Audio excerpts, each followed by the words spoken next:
All right, I think we're going to get started. It's 7 o'clock. So good evening, everyone, and thanks so much for joining us. This webinar is being hosted by the Office of Sustainability at Lakehead University, and my name is Lita McKellar, and I'm the Sustainability Coordinator for Lakehead University. This webinar, is part 2 of our webinar series, Sustainability in the Time of COVID-19.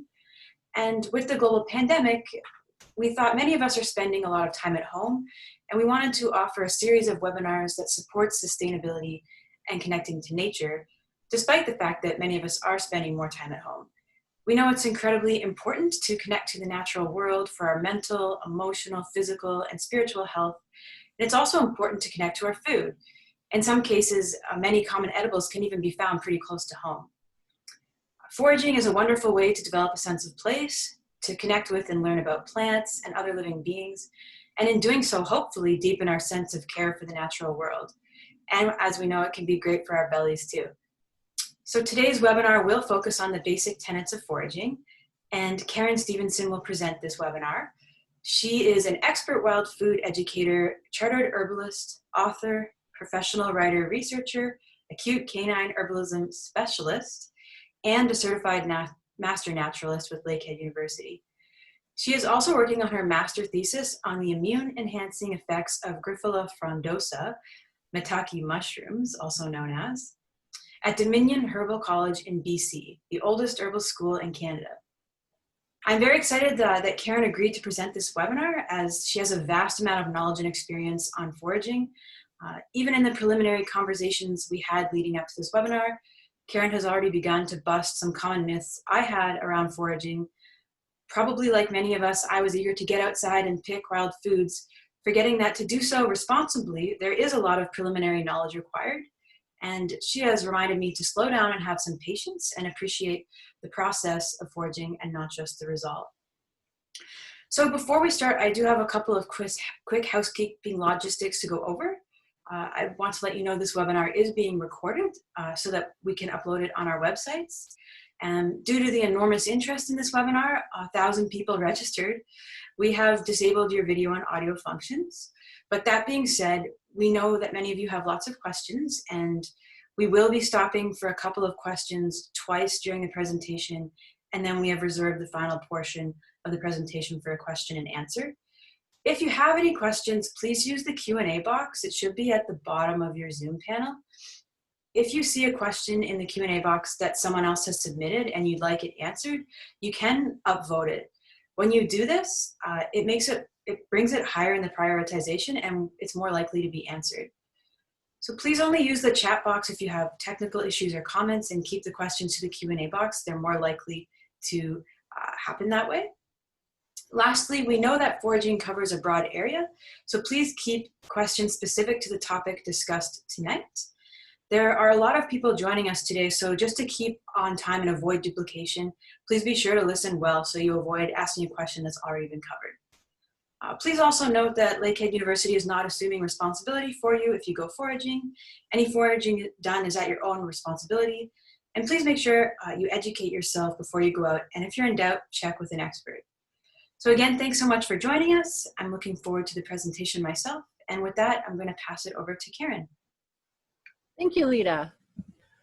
And welcome everybody. This is really exciting for me, and I truly hope that this evening you will be able to take with you some great information and head off into your fields and forests and be able to gather lots of fresh greens and other delights that there are out there. Anyways, I just want to say a very special thank you to Lita for doing this evening, as well as to Lakehead University. Okay, so let's get started. We're going to begin with the 2 most common questions I get asked. What is this? Is it edible? I have received literally hundreds, thousands of emails over the years from people submitting a photograph saying, what is this? Is it edible? And this is, in my opinion, the wrong approach to foraging. Number 1, let's answer, is it edible? Theoretically, everything is edible at least once. Many of you are probably chuckling, saying, yeah, I've heard that. I've gone on plant walks and I've heard this before, and it's true. you don't want to take that chance. It's just not worth it. It's exciting. As Lita was saying, getting out there and foraging, it connects you with the land. It connects you with nature. And the last thing you want to do is make a mistake. For example, when you're out there and you want to know, is this plant edible? Well, there's a yes and no component to it, because many plants have only certain parts of the plant that are edible, like perhaps only the root, perhaps only the leaves. And this is where we have to know the plants intimately. And how much of this specific plant can you consume? Some plants contain certain constituents in which the human body can only process a little at a time. So if you eat too much, you're going to get yourself into a bit of trouble. After all, what would happen if you ate a huge bowl of prunes? We know what's going to happen. So you have to think about it from that perspective.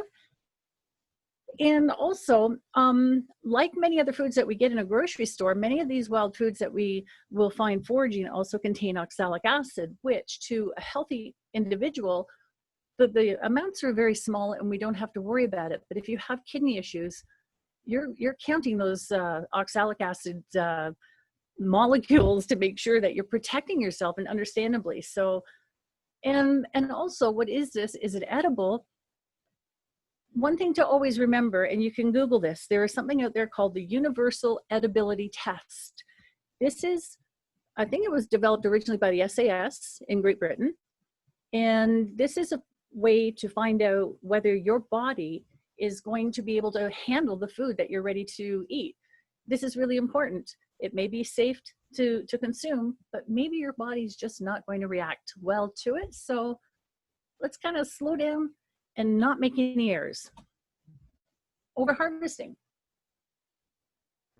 Now, this is, depending on where you live, this is a serious issue, because there are a lot of purveyors of wild food and places that sell herbs for medicinal purposes. And this has brought many plants to the brink of extinction. Now, there's been some great efforts by governments to bring back many of these plants. Two plants in particular, ginseng and golden seal. Those two are really hard to find, and when you do, it costs a lot to purchase them, and there's a reason why. They've been over harvested. So we really need to be careful in terms of how much to harvest when we're out there. And one thing to also keep in mind, a lot of people will say we've got to be mindful, watch out how much we forage in one given area. But really, in reality, some plants, it doesn't matter. For example, the lamb's quarter. The lamb's quarter plant, when reaching full maturity, can produce up to 160,000 seeds. And those seeds are viable in the soil for up to 40 years. We don't have to worry about being sustainable with the lamb's quarter. The common dandelion.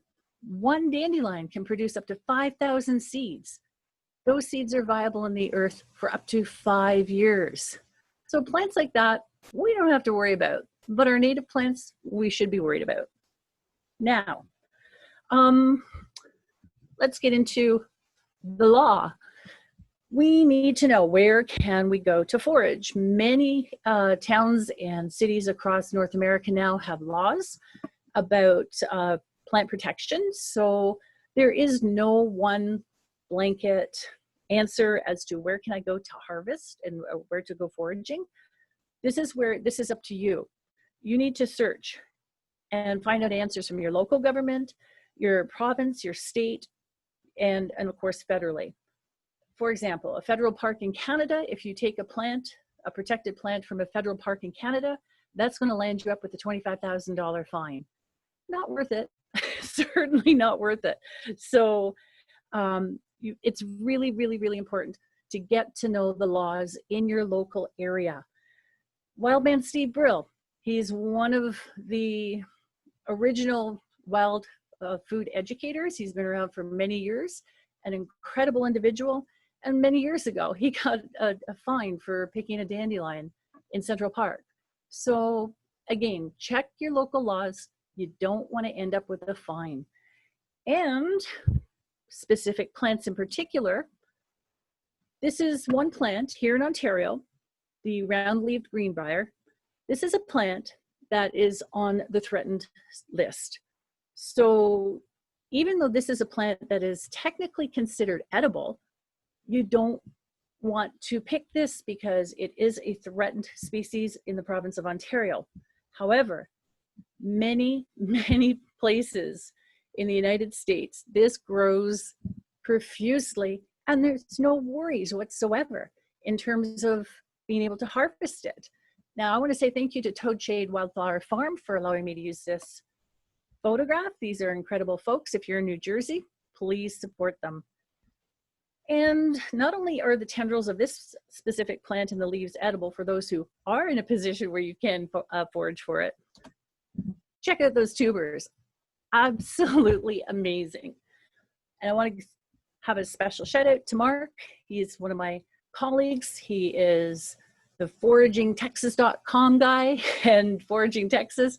His information is absolutely incredible, and I urge you to also check out his website. Definitely a trustworthy source. So what we're going to do right now, let's pause right here.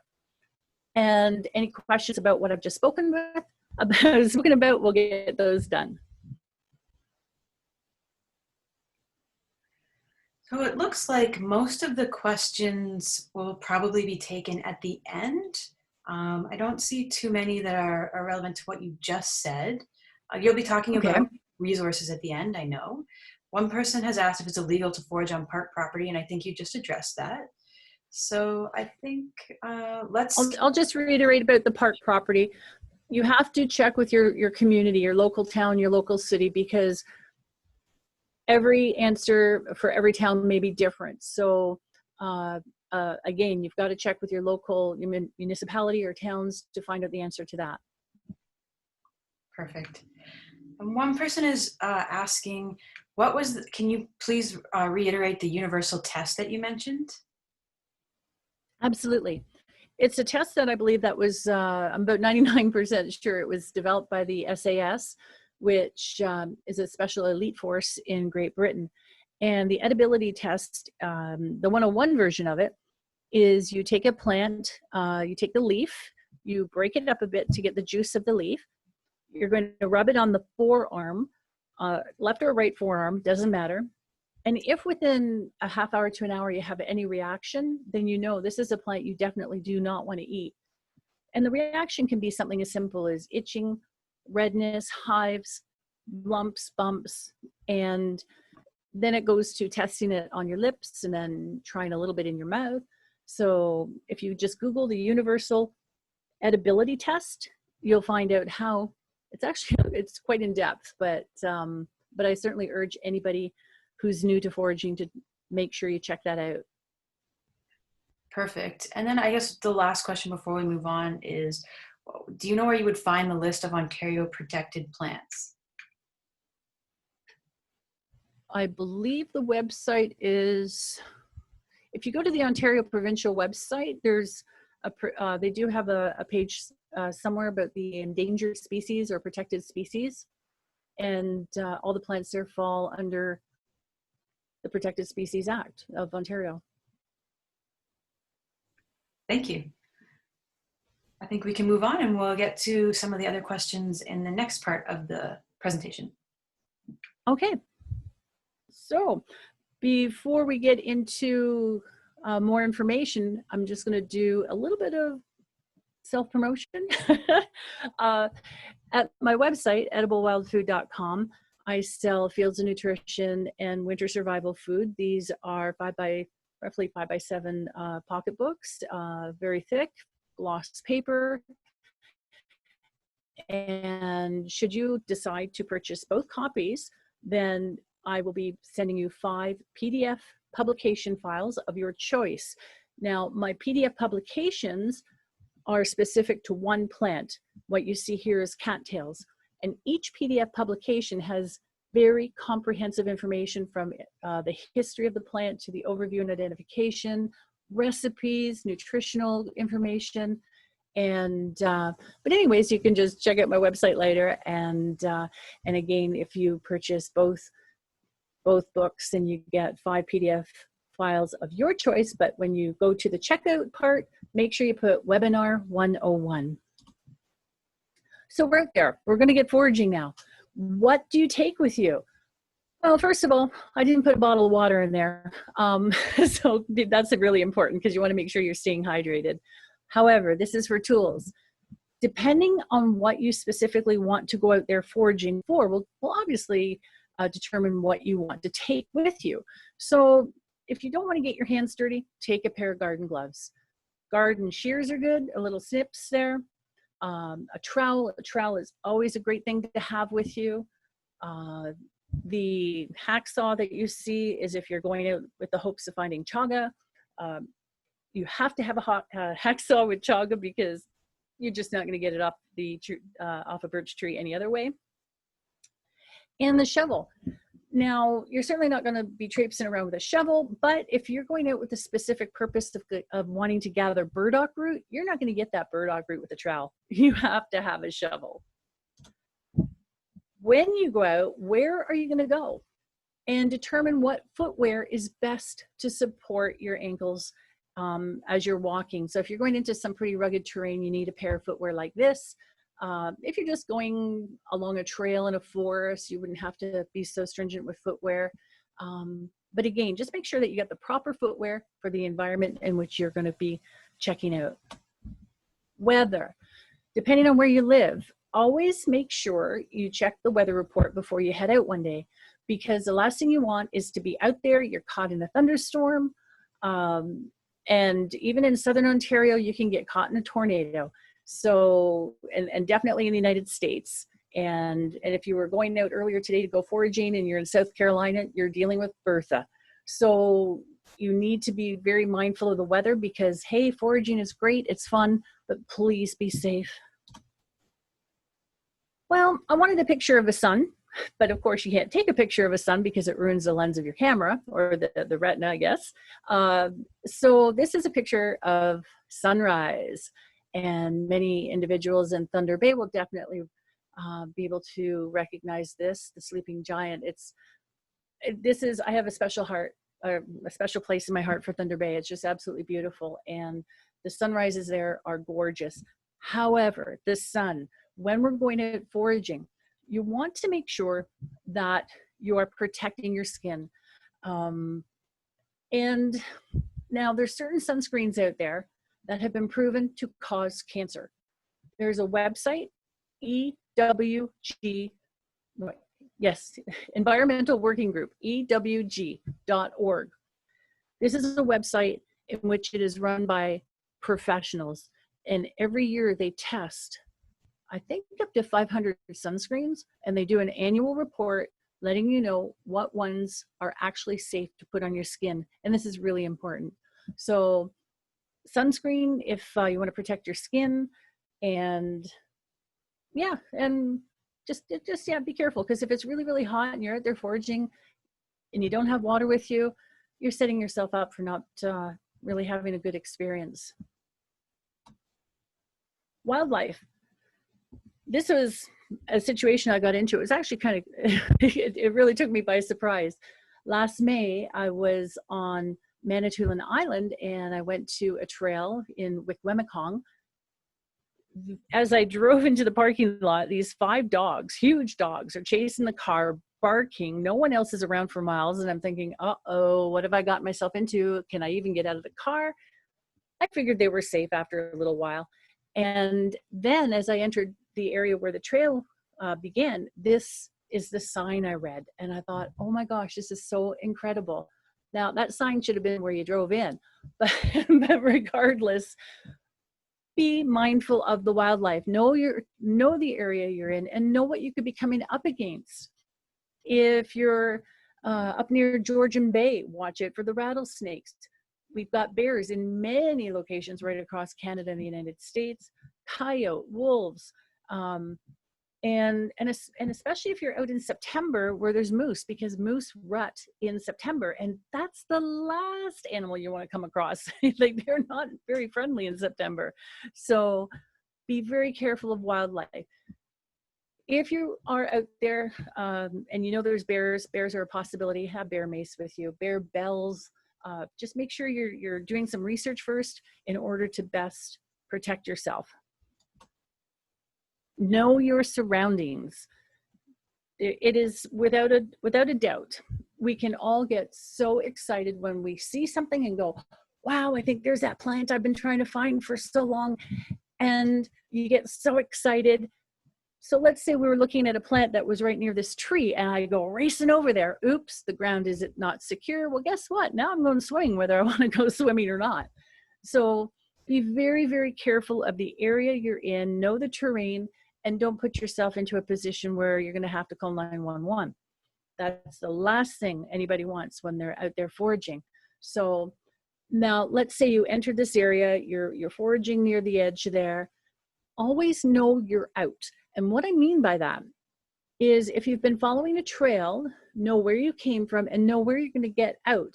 Because what if you were here and you're enjoying the view, you've done some foraging and you've gathered up your bag and you turn around and you start heading back down the trail. Oops, there's the bear. So you need to know your surroundings in order to protect yourself. And it may sound a little scary, but you know, a little bit of knowledge can go a long way. Okay, I think a lot of us know this one. Mosquitoes, black flies, and no-see-ums. Oh my. Whether you choose to wear a product, whether it be off the shelf or a natural product, this is simply a choice. There are netted hats, netted clothing to help protect you. Again, this is a choice. And now for the TikTok. Okay, this is something that it's certainly not something I thought that would end up being perhaps one of the most feared things out in the bush. I mean, I think I have more of respect right now for the ticks than I do for a bear, because, well, for many reasons, and I'll get to that in just a sec. So, you don't want to get ticked when you're foraging. This is actually the name of a blog that I wrote. So if you go to my website and go to the blog portion, you'll see the blog, Don't Get Ticked While Foraging.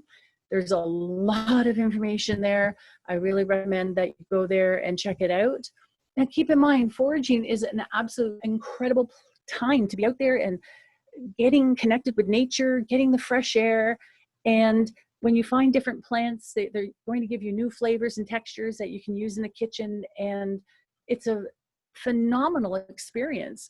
And the last thing you want to have to bring home is a tick or two on you. So as you're looking at this, I'm not going to read all this off. A lot of people are under the impression that when they have been bitten by an infected tick, they're only worried about Lyme disease, which is the Borrelia burgdorferi. That is not the only infection you can get from an infected tick. There are other co-infections, and most of those are going to give you symptoms and give you a life filled with absolute agony and grief. So if you have a tick, it is really, really, really important to get it tested. So before I get into when you're out there and you are specifically in an area where there's warnings that there's tick infestations. I know that sounds a little bit over the top or embellished, but there's many areas where you're almost guaranteed, and especially near ravines. So if you are able to wear long pants, take your socks and put your socks up over the pants, long sleeves on your shirts. Here in Canada, there's one store that sells permethrin treated clothing. Please do not put your trust into these specific items, because I purchased a pair of pants last autumn, brand new, never been washed, and I ended up with a tick on them. And so do they repel? Maybe, but obviously not, because this tick was on me. And had I not been paying attention, perhaps in 3 to 4 minutes, that tick would have made it right up and under my shirt, and I would have been taking it home, and by then it could have been feasting off my blood. So, which brings me to one really important piece of information is, please, I just mentioned it, check your body every 3 to 5 minutes when you're out there.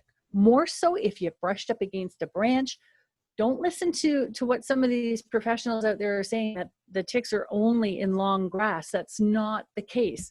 They're on branches that your head can hit. They are on branches that your waist can hit. They can be anywhere because they are transmitted through birds and other animals. So you've really got to be mindful. And many people will say wear light colored clothing. It does help, but it's not a guarantee that you're going to see that tick either.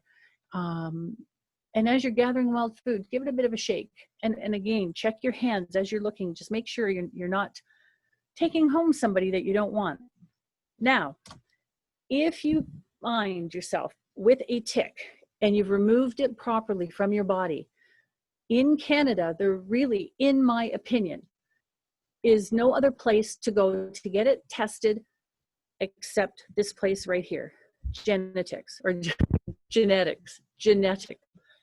This is a private lab located in Southern Ontario, and within, I think it's 48 hours of receiving the tick, you will get the results of whether that tick had the bacterium or not. And you can pay a little bit extra and you can have it tested for all the pathogens. So without a shadow of a doubt, this is really important because we do have, I think in Ontario, they actually closed down, I think, Lita, if you want to jump in here, Ontario, I think, closed down the public labs. I'm not 100%, but I know our local health unit is not, they're not testing for ticks right now.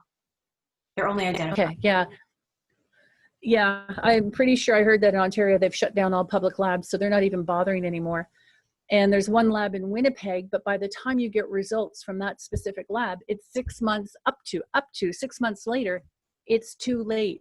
You have to know within the first couple of weeks whether or not that tick had the Borrelia, that specific bacterium, in order to be put on the proper protocol of antibiotics. So timing is so critical. And if you want a tick tested for all pathogens, genetics charges $300. To me, that's well worth it. That would be money well worth, because it's just, you need to get on that protocol right away of a specific antibiotic. Anyway, enough of the tick talk and let's move along.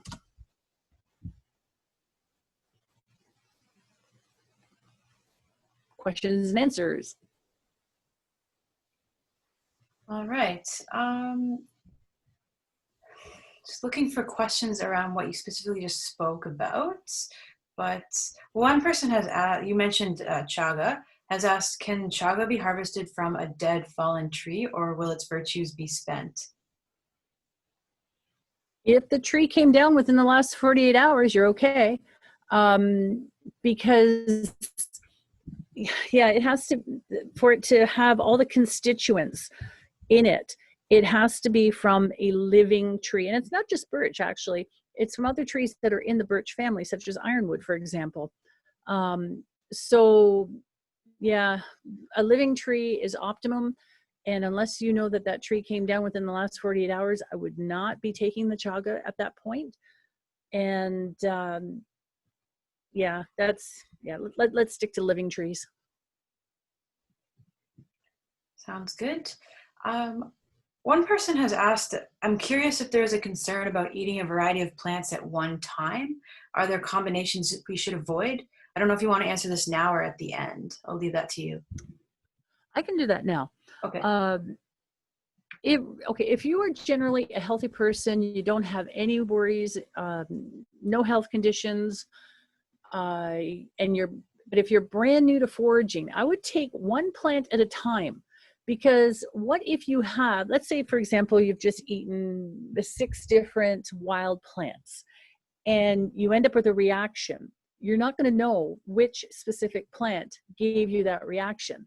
Now, the reaction may be something simple to, like maybe just a stomach cramps or you're sitting on the toilet for a few hours,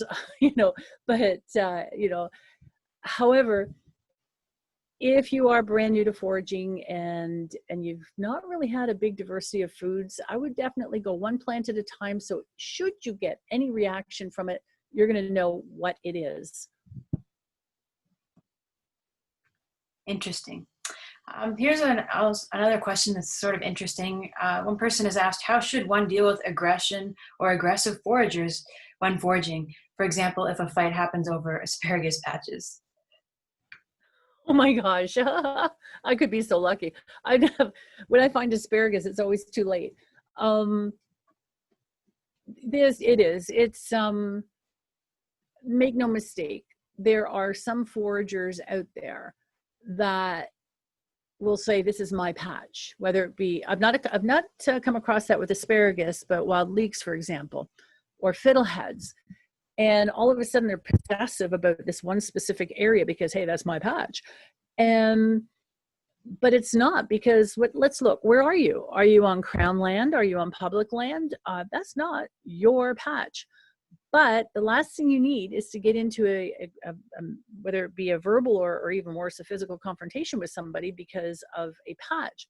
So yeah, I guess just use your problem solving skills as best as you possibly can. Just say, hey buddy, I'm just going to be over here. I won't interfere with you over there. And hopefully something like that would work. But if someone is being that aggressive, I would be pulling out my cell phone and recording this person.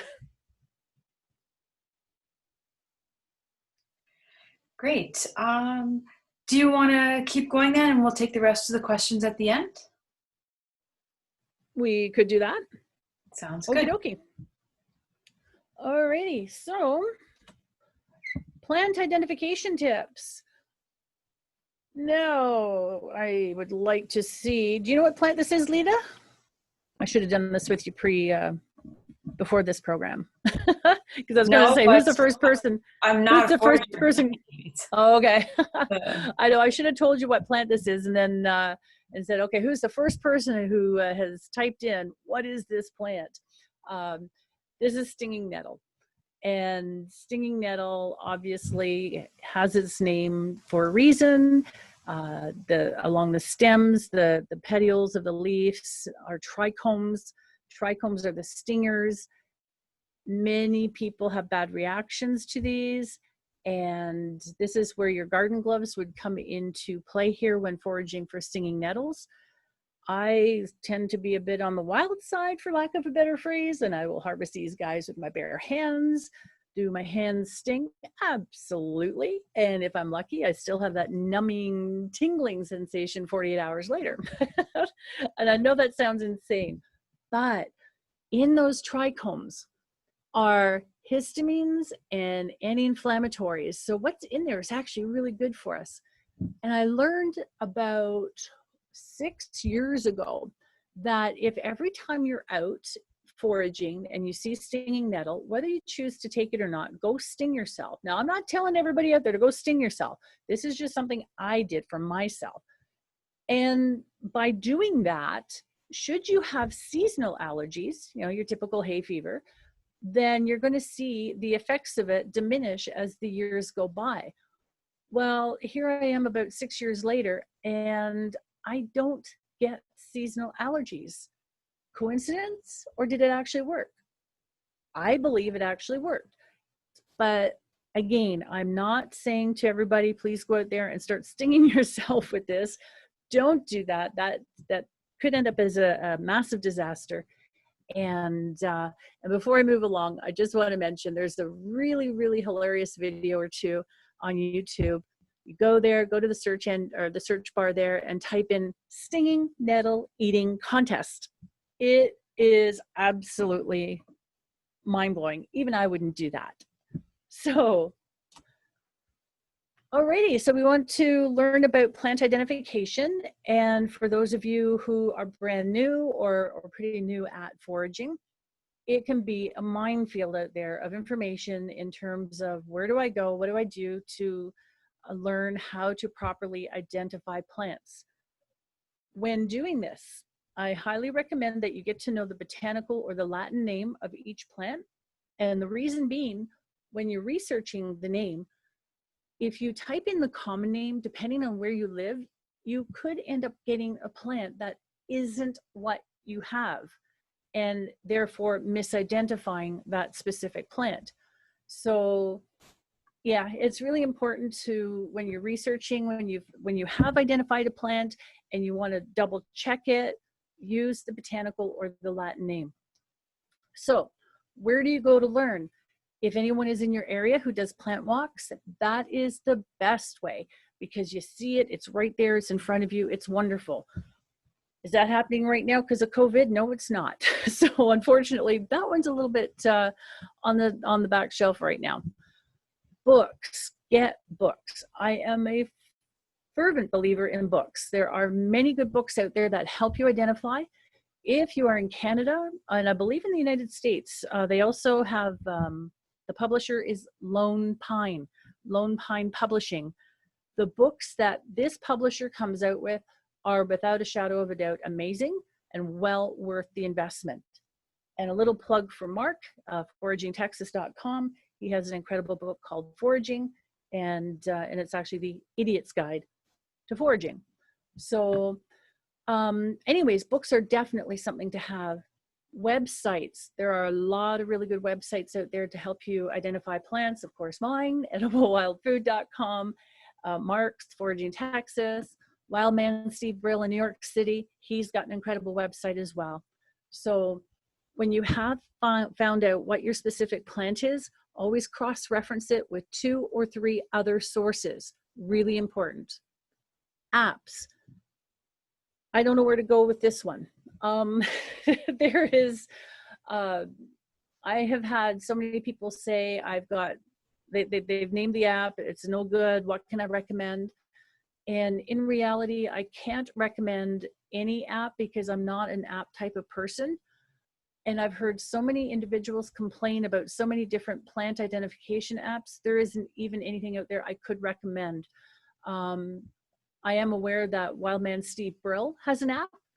I've not seen it, but if I were to trust any app, his I would, because Steve has been around, as I mentioned earlier, for a long, long time. Okay, now if you're relatively new at foraging and plant identification, this method is tried, true, and tested.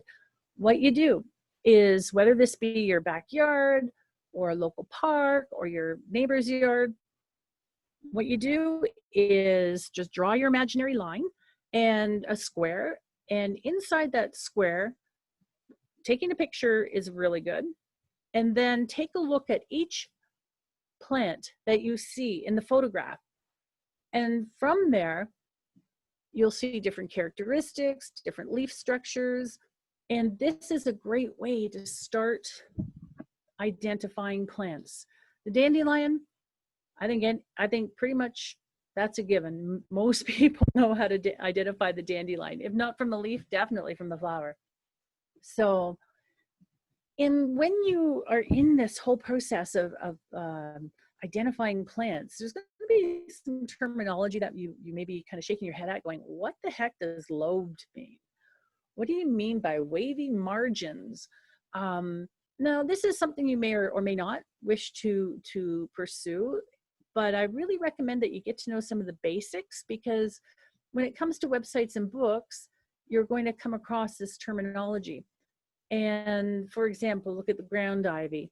The ground ivy is really specific there by the margins. And what I mean by the margin, that's the outside shape of the leaf. So getting to know margins, there's different types of margins. I won't get into that right here, right now. And let's see, what else? Now, if you look at cleavers, if everybody takes a look at where that arrow is pointing to the cleavers, those leaves are in a whorl. And that's another type of description that you'll come across when you're identifying plants, are whorled leaves. Cleavers are great. They help to cleanse our system in the springtime. They are absolutely amazing for helping to clear up bruises on your body. And I've had definitely firsthand experience with that. And dandelions, ground ivy. Now the ground ivy tastes really, really good as a salad dressing. And I think my husband put it up on the website today. If not, it will be there tomorrow. It's a new recipe. And so, and it's everywhere. Some people may call this creeping Charlie. And whether you want to call it creeping Charlie, ground ivy, this is a mint. It is so incredibly powerful for us. It is healthy. And I think probably many people who have backyards will know, or they may not know what it is, but they know now what that plant is. Large leaf avens in the bottom left-hand corner. That leaf is kind of hidden underneath the dandelion leaf. Large leaf avens, there's actually two different plants, one in my area. One produces a white flower, one produces a yellow flower. So, and that brings in, well, how do I know, how can I identify this plant? And all you have are photos of the leaf or the leaves. Sometimes you have to be very patient and you need to wait until the plant flowers before you can make that firm identification. Let's see, dandelions, a lot of people say, well, dandelion leaves, yeah, I know they're really, really healthy, loaded with nutrition, but I just can't get past the bitterness. You're going to find a lot of wild plants do have some bitterness to them, and there's a reason for that.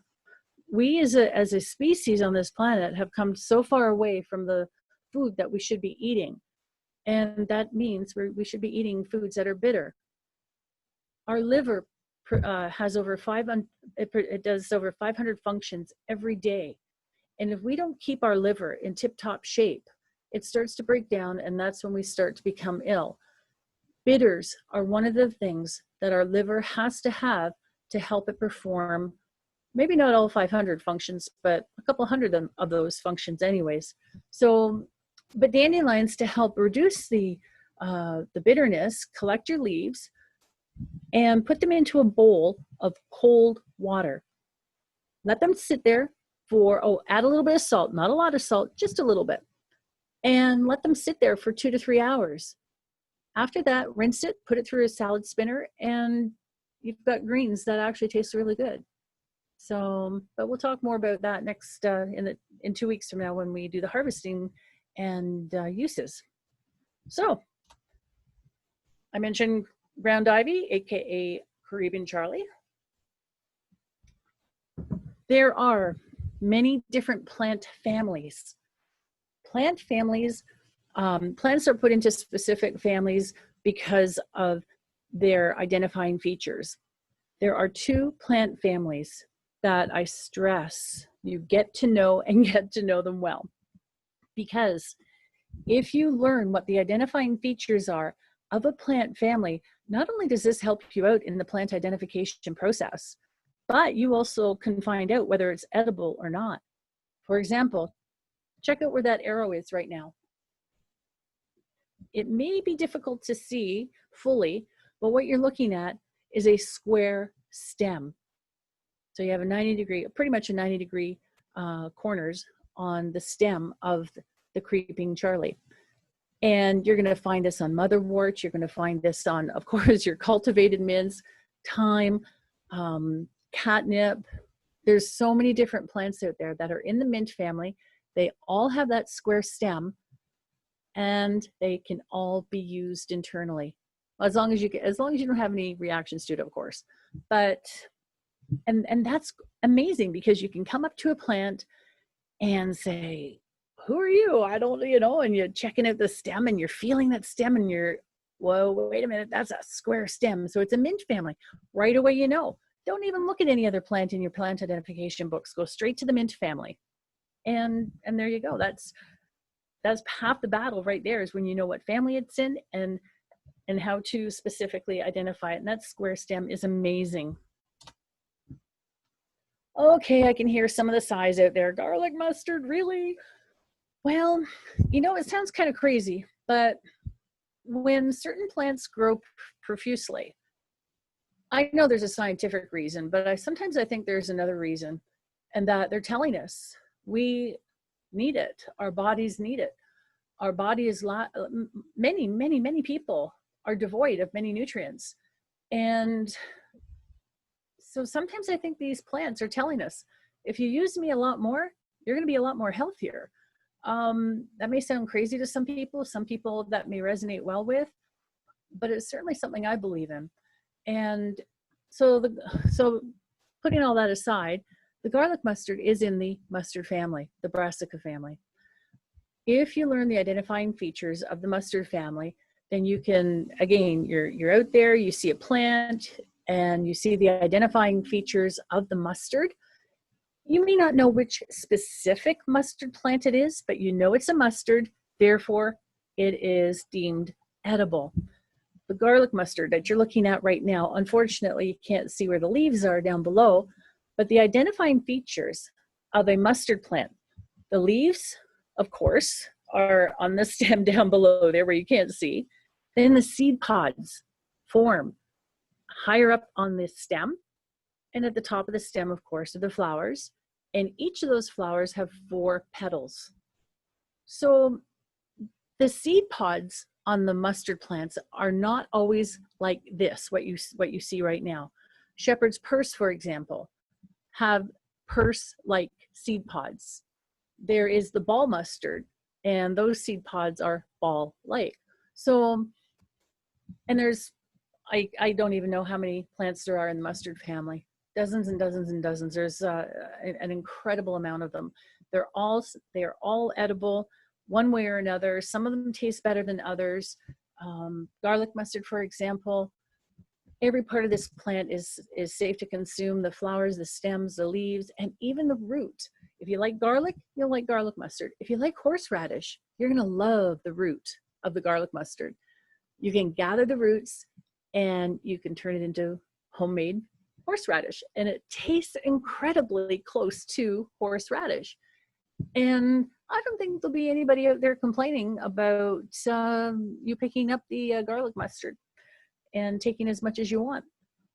Now I'm looking at the time, and I think I've timed this presentation extremely well. How that happened, I will never know. Anyways, before I move on to my last frame, I just want to mention briefly about the parsley family. The parsley family is a group of plants in which they look very close.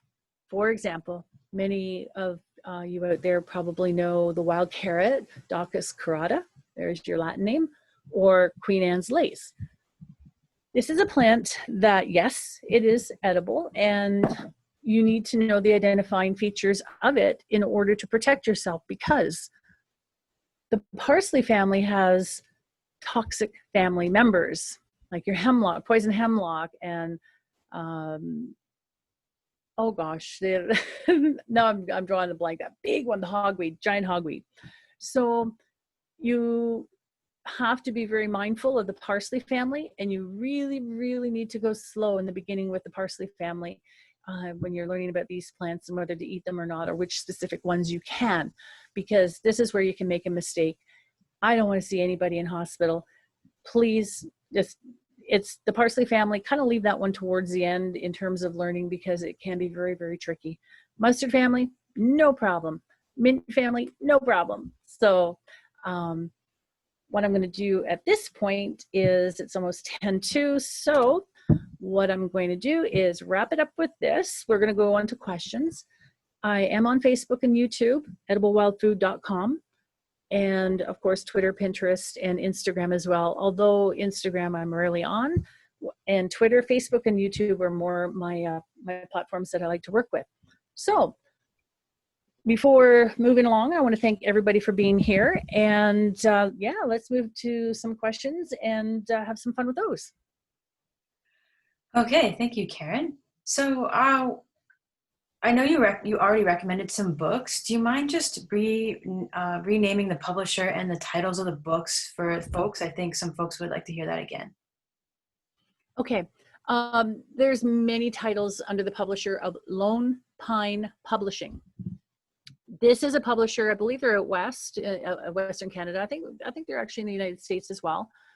And they publish different books specific to areas.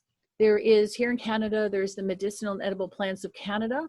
If you're a beginner, I think it's about $30. It's $30 well spent.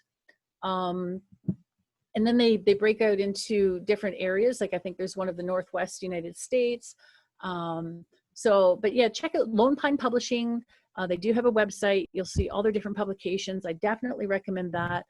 And Mark's book, The Idiot's Guide to Foraging, that's definitely an amazing book.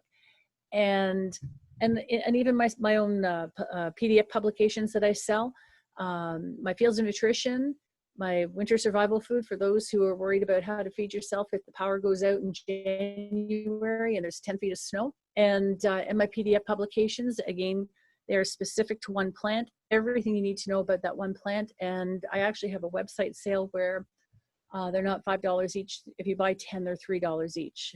So, but again, yeah, Lone Pine is definitely my favorite in terms of book publishers out there. Perfect. One question someone has is, what type of tree or forest would you find morels in? Morels? Oh, haha. Okay, there's an old saying that says the morels will grow wherever they want. Cedar, they tend to, there's a few places where they like to pop up. Number one, if you're in a location where there's cedars, specifically dead cedars, generally a lot of foragers are never blanked in those locations. Old apple orchards, those are really popular places to find morels. Elm trees, at the base of elm trees. Now, it isn't so much a matter of where are they, it's what are the weather conditions, and this is what people need to understand about the morel. Morels, I believe the ground temperature has to be 10 degrees Celsius. For anybody in the States, that's 50 degrees Fahrenheit. And then the morels will only grow until it's 17 degrees Celsius, which is, let's see, 20 is about 64 degrees. So they're very temperature, yeah, I'm trying to find the word, but anyways, there has to be that specific temperature range in order to find them. So it's not just location, it's temperature. And where I live here in Southern Ontario, we missed the boat. This specific area of Southern Ontario, we went from snow on the ground 2 weeks ago, so too cold for morels, to now it's 32 degrees Celsius. And for those in the United States, that's 90. So we missed the boat. There are no morels where I live. So hopefully that answers your question. Apple orchards, dead cedars, elm trees, but also that temperature range. Great. One person says there's not a lot of info in her region on plant and fungi in eastern North Ontario. She's in Renfrew County. She's wondering if is there a place where she could find information on that? She thinks most of the information is from Southern Ontario. You're going to get George Barron's mushroom book, Northeast. Hang on one sec. Hang on. Mushrooms of Ontario, Renfrew. This is for you, Renfrew, Ontario. Mushrooms of Ontario in Eastern Canada. Lone Pine publication. And it's written by George Barron. Great, thank you. I have a question. Is it okay to collect maple leaves now to cure and salt for deep frying 8 to 10 months from now? I do it every year. Oh, go ahead. I learned many years ago. My eldest son went to live in Japan for a year, and he brought to my attention a woman who does that actually, but she gathers the maple leaves in autumn. We can't gather maple leaves in autumn here because most of them end up with tar disease, and there's no way I would touch a maple leaf like that. So about 4 or 5 years ago, I experimented by gathering the leaves in the springtime, put them into a container with salt, yes, cure them, and months later down the road, absolutely, then you can make a tempura batter or any other type of batter and fry them up. Oh my gosh, they are amazing. And does the age of the maple leaf matter? No, because this woman in Japan who's been doing this for a long time, as I mentioned, she's gathering the leaves in autumn, and here it's just impossible to get good quality maple leaves here in the autumn time. So I pick mine now, and they sit in salt until Christmas or early next year, and wow, they turn out amazing. Great. Another question, should you harvest burdock root in spring or fall, or does it matter? Depends what you want to use it for. If you're using it for food, then gathering the root of the first year plant. Burdock is a 2-year, has a 2-year growing cycle. Year 1, the root is soft, it is vegetable-like, and so therefore if you're using it for edible purposes, you want to gather the root in year 1. A lot of people gather burdock root for medicinal purposes, and the optimum time for gathering burdock root is in the autumn of year 1, because all the nutrients and energy is being returned back to the root in order to come back in year 2. If you miss gathering it for medicinal purposes in the autumn of year 1, then you can get out there in spring of year 2 before the stem starts to grow. Great. We have a question on the fiddleheads, which everyone's always so interested in. Is it necessary to boil them for 10 to 15 minutes if you clean them really well? I fry them. I've never boiled them myself. I have eaten fiddleheads for many, many, many years. I will blanch them and freeze them. I use them for soups, but I saute them first. And usually when I saute them, it's for about 10 minutes. And yeah, I've never had a problem. But yeah, as long as they're sauteed for a low temperature, not high, for 10 minutes. But yeah, there's something about that 10-minute mark just to render them safe. Okay. We have a question. How do you feel about foraging in questionable soil, such as in the city near roads? Ooh, good question. Good question. I forgot that one. Oh my gosh. Whoever you are, great question. Okay. Okay, location. Number 1, you're not going to forage near a railway line. Railway lines are sprayed to keep the the weeds, or okay, I don't like that word weeds, but anyways, but the railway lines are sprayed to keep the wild plants down. Understandable. And so you don't want to be 50 feet. I always like to say 50 feet either side of a railway line, because some of the railway lines are also sprayed with creosote to help protect the wood. So city streets. Oh, that's okay. City streets, it really depends. If you are in a suburban area and you got your front lawn, but your street really isn't that busy, I wouldn't worry about it. If you have buses going up and down all day long and trucks going up and down all day long, I'd be a little bit further back from the road, like maybe about a good maybe about 10 feet. And if you're more in a rural area, it's just take a look at the setting, take a look at the road. I'll harvest plants that are really close, and I mean like 2-3 feet from a country road. They're going to be dusty. You wash it off, no big deal. And yeah, and if you're in the city, also know if your neighbors are spraying. I think that's really important. Or spraying pesticides, that is. So it's use your best judgment. If you're on a road and it's higher up and there's lots of wind and toxins can't settle, I think that's okay. But if you're in a low-lying valley where toxins can gather, I'd be concerned about that. Sounds good. Next question is gardening versus foraging. What are the advantages and disadvantages between the two? Ooh, well, gardening, I would say the advantage is you get exactly what you set out to do, so long as you do it right. And you don't get the pests coming in and eating your cultivated foods. I think it's the best of both worlds. And you get a lot of wild foods that grow in with your garden.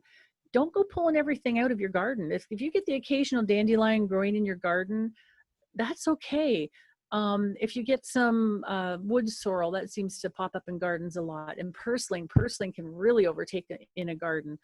Leave some there because they're adding essential nutrients to the soil, which is really critical to help your vegetables maximize for their nutritional values. But yeah, gardening is incredible. It's empowering. connects you with nature. And of course, foraging is, sometimes it's hit and miss. You may head out one day saying, well, I'm going to go out there today and I want to be able to come home with some burdock and maybe some yellow dock, and then you get blanked. So gardening, you have more control, I guess. Okay. One question. Oh, sorry. I did just want to mention that Karen has graciously offered to stick around for another 10 minutes to answer questions. So if you have to go, that's fine, but we will go through a few more questions. So the next question is, how does the histamine in stinging nettle help with seasonal allergies? Wouldn't people feel worse because it contains histamine, hence antihistamines? It works with the antibodies in your blood. Somebody, it was a scientist who once explained it to me, and I just took some jot notes and I didn't write everything down. And it was just one of those happenstance meetings, so I never had a chance to follow up. But scientifically, how it's specific, like how it really works within our blood, I don't know. But one thing I do know is I love using myself as a guinea pig, and I will try certain things on my body that I really wouldn't, some of them I will never share with anybody because I just like to check things out. But how specifically it works is something to do with the antibodies within your body when you're trying to fight off the pollen. And for some reason it works. It's incredible, but it does work. And on the as far as the anti-inflammatories go that are in those trichomes, what is really interesting is you've got a lot of people with arthritis, and actually there's some individuals with sciatica. They actually grab stinging nettles and hit the area of the body that's inflicted, but with the arthritis or the sciatica, and they are getting incredible results. I don't know if I would recommend that to anybody, but but it really speaks to the power of this plant. Great. Another question is, I found a lot of mosquitoes or flies on stinging nettle. Can I still harvest them? Yep, absolutely. Stinging nettle is one of those plants that when you get them in early spring, the insects they haven't come out yet, and they haven't started eating that plant. It's actually a bona fide or affirmation that this is a really good healthy plant because the insects are getting at it. So do you want to eat the mosquitoes? Well, extra protein in your diet?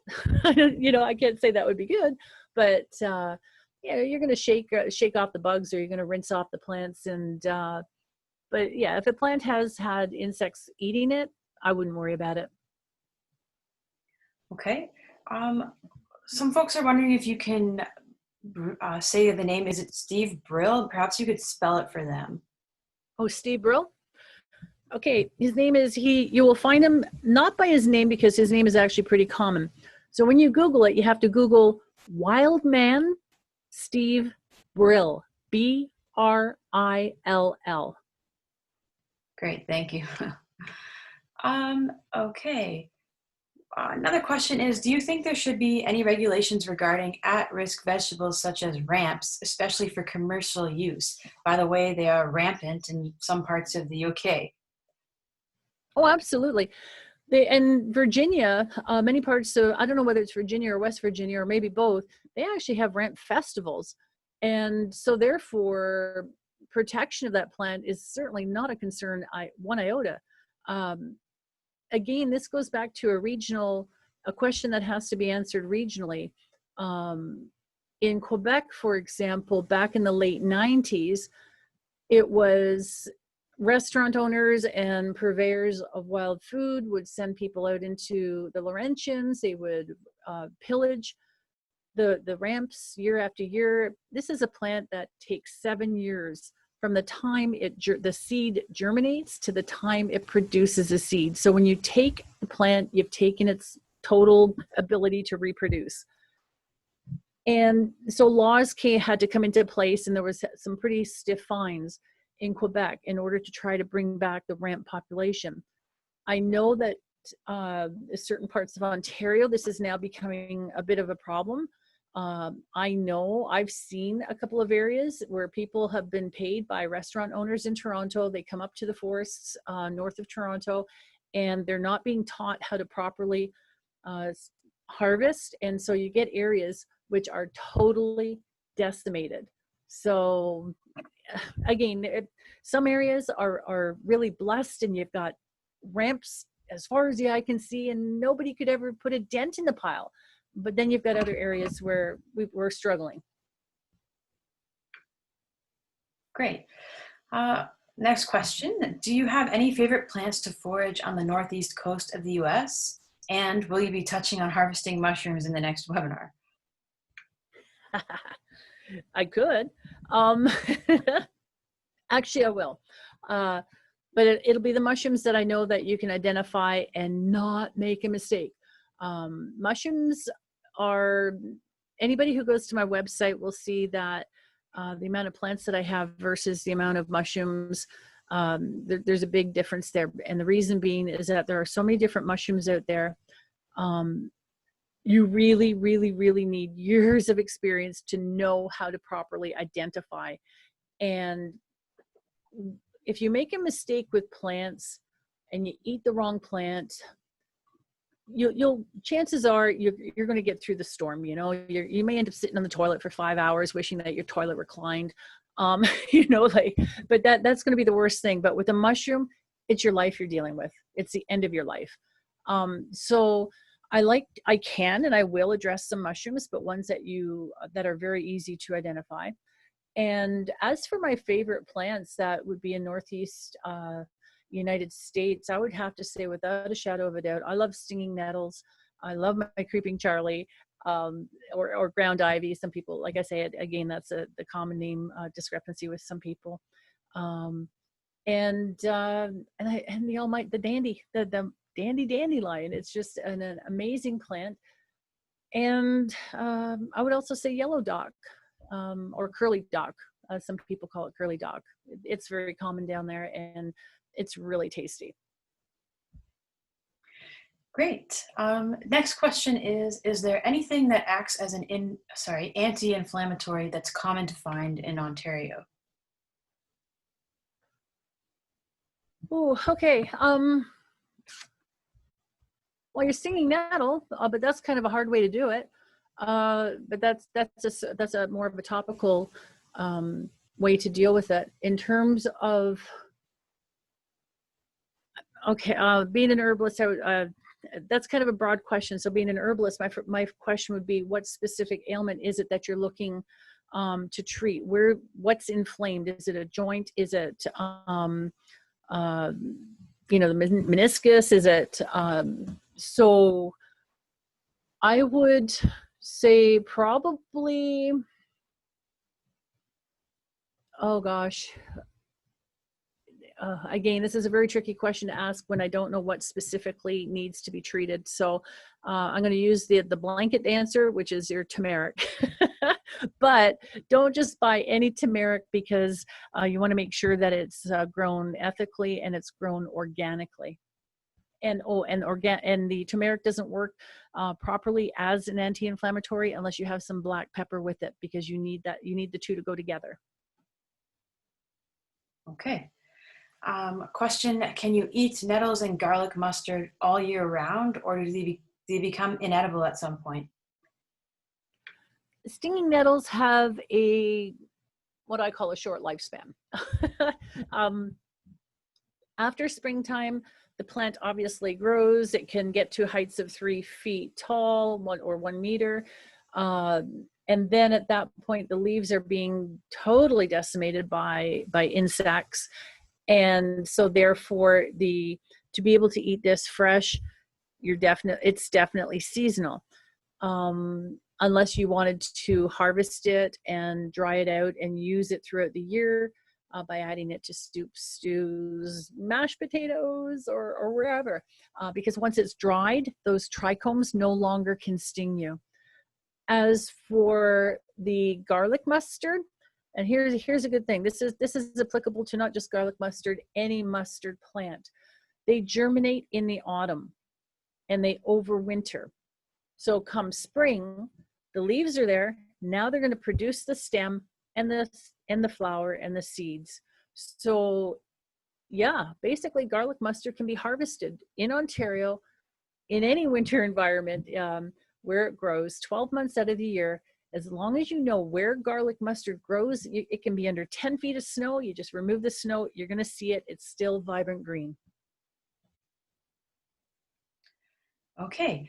Someone has asked, there's so many varieties of nettle. Is it best to just stick to stinging as it has a defining identification property?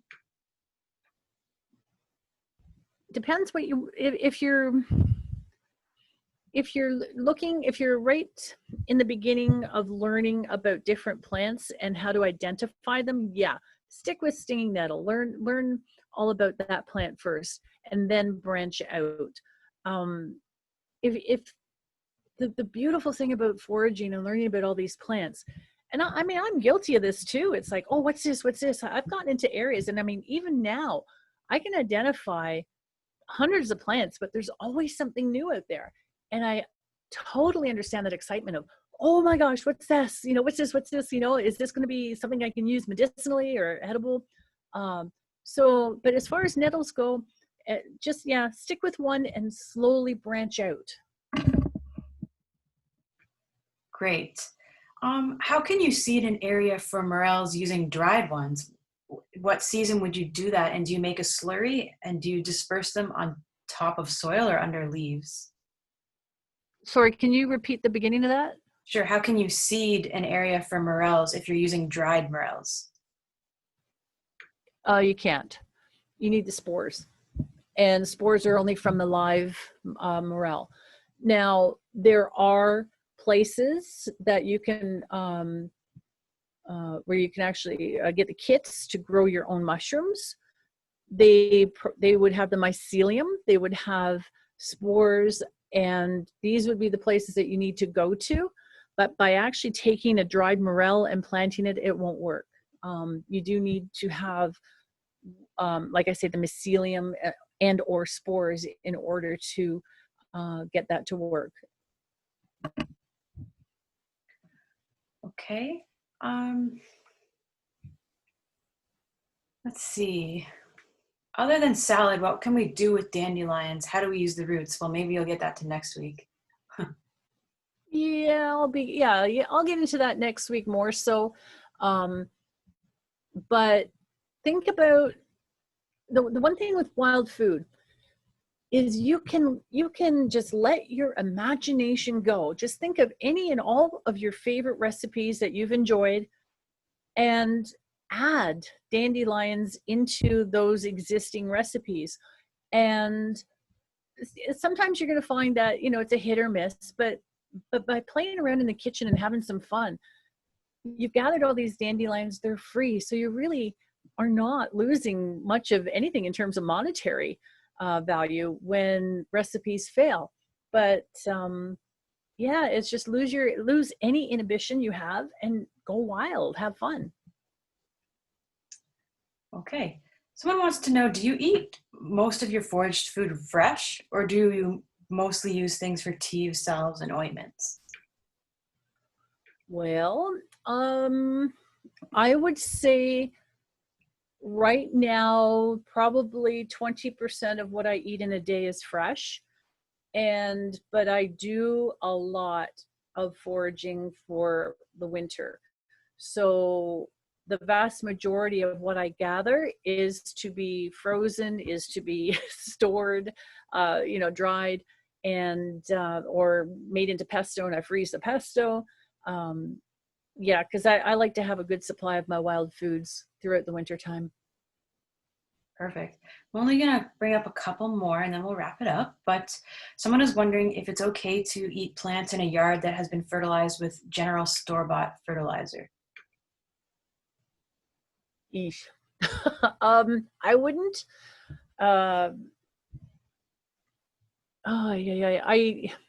It really depends because there's so many different brands of fertilizers, and some are organic and some are chemical based. If it was chemical based, I'd be staying away from that like the plague. If it was organic, but sometimes even organic can't be trusted 100%. But yeah, I would do a little bit of research on specifically what that fertilizer has in it, because sometimes there's certain ingredients in there that are questionable. Okay. And this might be a tough question, but someone is wondering, what do you think the most nutritious wild edible plant is? So good luck with that one. Well, I could be cheeky and say compared to vegetables in the grocery store, just about all of them, in my opinion. I have subscriptions to various scientific journals across the world. Many universities around the world are doing extensive studies into the nutritional value of many of these wild plants. This is where I get the vast majority of my research from, and it is absolutely astounding the amount of nutrients that are in, like from the common dandelion to your stinging nettle to your yellow dock to your fiddleheads, purslane, you name it. The nutritional values are sky high. And I know eating 100% of wild is basically very, very difficult to attain, but by incorporating many of these plants into our daily diet, you basically can negate having to use any vitamin supplements because you're getting them from the wild foods. Perfect. Okay, well, I think I'll wrap it up now. There's still some questions left, but we have the webinar in 2 weeks, and that's going to focus on storage and preserving and harvesting, which I think lots of these questions are about. That sounds good to you, Karen? Okay, if you have a question and you feel that it hasn't been answered in this specific webinar, please feel free to email me. I will not be able to guarantee that I can answer all questions within the next 24 hours, but over the next 2 or 3 days, I will try to answer your questions. You can email me, info@ediblewildfood.com. And if anybody, again, is interested in checking out being able to get 5 free $5 PDF files, be sure to purchase my Fields of Nutrition and Winter Survival Food. But make sure you put Webinar 101 in the additional information box so I know you came from here. Perfect. Okay, so I just want to give a round of virtual applause to Karen. Thank you so much, Karen, for taking the time to present to us and share your wealth of experience. I think, that at least I can speak for myself and say it was informative, and I'm a beginner, so that was a good foundational introduction. I'm excited to learn more. So as we mentioned, Karen has graciously offered to present a second webinar on harvesting wild foods, preserving and storing. And that will be June 10th, 7 to 8 p.m. The link to the registration is in the chat if you want to find that. This recording will also be available. I think it'll be available in a couple places, but one that I know of is lakeheadu.ca/about/sustainability. So if you can Google Lakehead Sustainability, you should find that website. And on behalf of Lakehead University's Office of Sustainability, I want to thank you for joining us and taking the time to be here. Good luck foraging, and have a great day. And thank you again, Lita. Thank you, Lakehead University, and thank you to each and every one of you out there who has stuck it out to the end. I really appreciate your support. Thank you. Bye.